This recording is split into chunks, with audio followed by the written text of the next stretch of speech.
আসসালামু আলাইকুম এভরিওয়ান, কেমন আছো সবাই? আশা করছি আল্লাহর রহমতে সবাই ভালো আছো।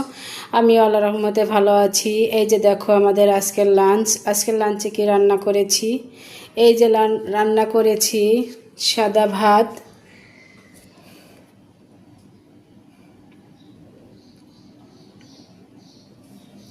আর এটা হচ্ছে কই মাছ, ঝাল ঝাল করে কই মাছ রান্না করেছি আলু বেগুন দিয়ে। এটা হচ্ছে দেশি কই মাছ, ঝাল ঝাল কই মাছ খেতে অনেক মজা লাগবে।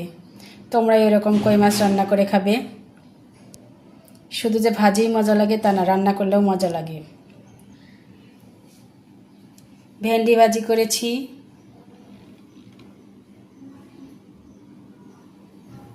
বেগুন ভাজি করেছি। দেখো বেগুন যদি বেশি বাড়তি হয়ে যায়, বিচি হয়ে যায়, তাহলে বেগুন ভাজি করলে এরকম হয়। আর বেগুন যদি কচি থাকে তাহলে ভাজিটা কিন্তু সুন্দর লাগে দেখতে। তো এই যে বেগুনের দেখো কি অবস্থা। এই বেগুনগুলি ভর্তাই মজা লাগে, যেসব বেগুনে বেশি বিচি হয়ে যায়। তা আমার আজকে ভুল হয়ে গেছে, ভাজিটা করে ভর্তা মাখলে বেশি মজা লাগতো।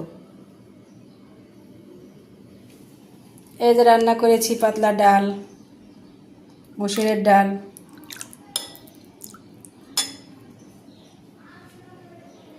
তো প্রথমে বেগুন ভাজি, ভেন্ডি ভাজি দিয়ে খাওয়ার পরে কই মাছ খাওয়ার পর লাস্ট পাতে, শেষ পাতে ডাউল দিয়ে খাও। আর কিছু লাগে? এতেই তো খাওয়া হয়ে যায়।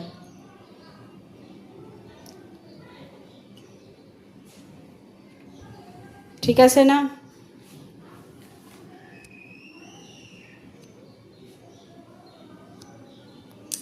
তো এই ছিল আজকের লাঞ্চ। এই হলো আমার আজকের রান্নাবান্না। তো সবাই ভালো থাকো, সুস্থ থাকো, সুন্দর থাকো, সারাক্ষণ সারাবেলা এই কামনা রইল। আসসালামু আলাইকুম।